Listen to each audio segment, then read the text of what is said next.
We are at the Design Summit as part of the New York Design Awards, and I'm thrilled to meet Tom Hennis. Hello, how are you? Hi, great to meet you. You're from the National Memorial. Tell me a bit about this, and start with the title, of course. The National September 11 Memorial Museum. I'm the lead exhibition designer. And can you take me back a bit to the origins of this memorial museum? Obviously, it's a memorial that's incredibly important, but here today we're talking about courage and design courage. So I'd sort of give a bit of a background to the Memorial Museum. You'll find that anybody associated with the museum has a little trouble referring to courage in respect to themselves. I think at the same time, there's a case to be made for approaching a project like this fearlessly. The National September 11 Memorial Museum is underneath the memorial pools at the site of the World Trade Center. And it's built around and on the foundations of the original towers. We started working with the project in 2007, and it opened in 2013. Okay. And when the idea, of course, to start the memorial, to open the museum, what sort of design ideas did you have in place, knowing what you needed to have in order to tell that story, not only for the residents of New York, but also for those who are visiting?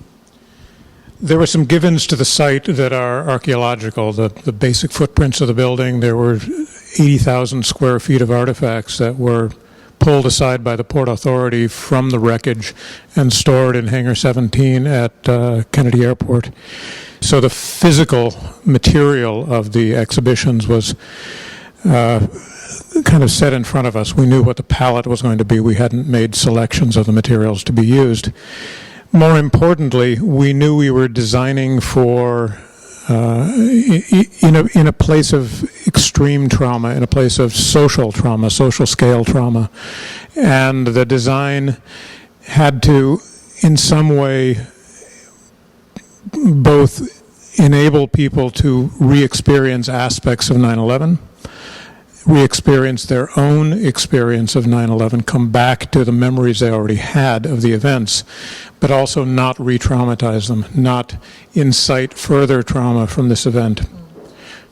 But how do you actually do that? How do you not incite further trauma from what was a very traumatic event, but also manage to tell a story that keeps that memory for all of us, a great understanding of what that occurred?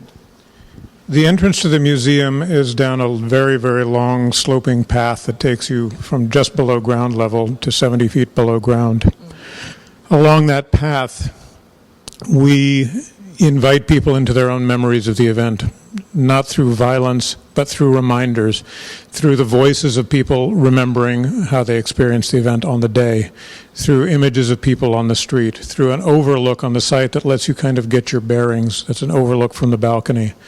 Recounting the building of the towers, the destruction of the towers, through just a couple of images and one or two artifacts, and then landing at a place between the so-called survivor's stair and the wall that separates the museum from the repository of unidentified remains that the medical examiner holds on the site.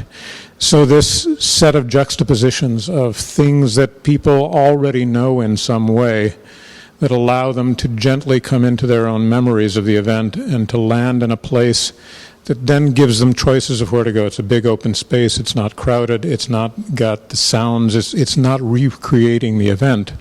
What it's doing is reminding us of what happened on this site. And then we allow people to go in whatever direction they choose, into a memorial exhibition, into a more intensive historical exhibition, which in itself allows people to regulate their own experience between something that's pretty much a straight recounting of the events of the day around the perimeter of the exhibit to much more difficult material, narrative material that recounts some of the pain of the day, recounts the events at much closer range, but it's something you have to enter into. It's something you have to choose to go into. So people have a lot of control over their experience throughout the museum. So through this process of going to the Memorial Museum from what was a very traumatic event, how do you not re-traumatize the visitors or those from New York? The main thing is to give people control over their own experience and to gently bring people back into their own memories without shocking them, without recreating the event on the site. We always want people to know that they're in a museum at the site of the attacks, not in the attacks themselves.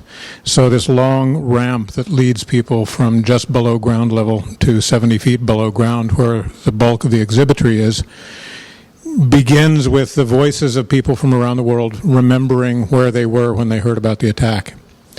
It moves on closer and closer to the site of attacks through the images of people looking and watching the attacks live, to an overview of this site of the attack on an overlook from the ramp, doubles back, and then the big building of the towers through a single object, the commemoration plaque, through a photograph of the towers there and the towers gone, through one piece of steel that signifies the extent of the enormity of what happened, and then through missing posters that are projected onto the walls that evoke the memory of the people who lost their lives. So we bring people through the entire event and then ultimately down next to the so-called survivor's stair, which was a stairway for many people, the last route to safety. On the one side and on the other side there's a huge chamber that says "No day shall erase you from the memory of time" on it, that separates the museum from the repository of unidentified remains that the medical examiner keeps on the site. So between this living and dying, this juxtaposition, this strange contradiction of the day, brings people into the space of the museum.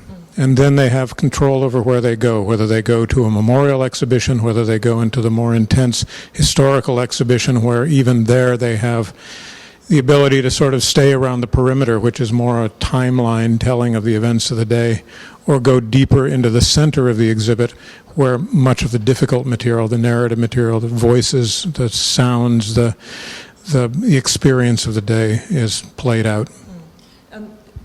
For you as the exhibition designer, working with so many different people, those who experienced the day, of course, those like myself who are visiting or have heard about it from afar, what is it for you to design for something like this, to work with so many different types of experiences and people to communicate those stories in that exhibition?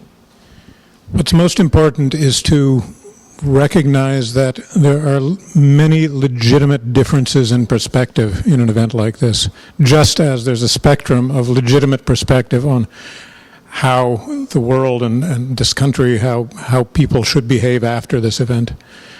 And in order to build an exhibit that is true to the event, we have to listen very carefully to the perspectives of a lot of different people. And in listening, it shapes the design. The trick is to bring contradictions into juxtaposition, because that's the essence of the event, and sharpen sometimes those distinctions through the juxtaposition of objects or through the juxtaposition of stories, not to kind of sand it all down and make it easy. We like to say that this should be a safe enough museum, safe enough that people feel comfortable and can identify with something that they find there that's personal to them, but not so safe that it doesn't expose them to other points of view, that it doesn't invite them to think about the events differently, think about the future differently, because this museum is as much about the future as it is about the past. Yeah, which leads me to my next thought, which is how does a museum like this evolve or look to the future to be able to shift in time? There are several ways to make a museum evolve. The most important way in this particular museum is through digital media, some of it that evolves daily. There's a piece that we call the Timescape, which is a 60-foot-long graphic representation of time from the moment of the event to today, literally today. And it uses algorithms to pull out associations with 9/11 from the global media to chart the shifting meanings of 9/11 across time. And it's actually quite extraordinary sometimes to be reminded of what we associated with it in the past and how we feel about it now. So that's a real-time kind of thing, to be able to add narratives as time goes on, to be able to shift some of the exhibits, to change out parts of the exhibits, and to have a continuing program of changing exhibits and public programs that respond to what this event how this event resonates today and in the future. I mean, there are different memorial museums throughout America, and in fact throughout the world, for various events, whether it's World War I or something like that, whether it's a monument, for example. What is it that makes this one quite unique, quite significant, in terms of its design? I think there are a couple of things that make it unique. One of them is that it was built during the period in which the follow-on to this event is playing out. It's still not over. 9/11 is still with us. And so by its nature, it is an evolving museum. Its physical site is also quite unusual because it's on the foundations of these enormous buildings. It's below ground. It's a very unusual siting of a museum, an association of a museum and a memorial. But I think the other thing that's very important about it is that it was designed in broad consultation with many, many different groups that were part of this event, from family members to community members to religious leaders to people in the broader community, politicians as well. So it is a mix of virtually all of the tensions in society, as well as the potential of society to move on. It really does reflect what's going on in the larger world around it. Is there anything that you wish you could do today to the museum in terms of design that perhaps you couldn't get through? There are all kinds of things that we always wish we could have done that we couldn't get through. I think even sharper distinctions among perspectives. I think bringing out more controversial narratives would have made it a better museum. At the same time, I have to say, because of the many constituencies involved, this is probably the best museum it could be in its first generation. It needs to evolve over time, and it needs to find its place in society over time. Yeah. So those controversial narratives can have that place in the future once things have settled more, I suppose. I think I was going to say it's almost inevitable that they will. I will hope that they will. I think that depends on the trajectory of the museum and its relationship to the society, whether it stays at a point where it can be thought of as a place to work things out, to put theses forward and let them be discussed, or whether the narrative settles into a kind of compacted, compressed space. 9/11 is about collapse. And it's the collapse is not just buildings. It's about the collapse of narrative. It's about the collapse of discourse in society. With us or against us is a collapse narrative. There's no space in there for negotiation.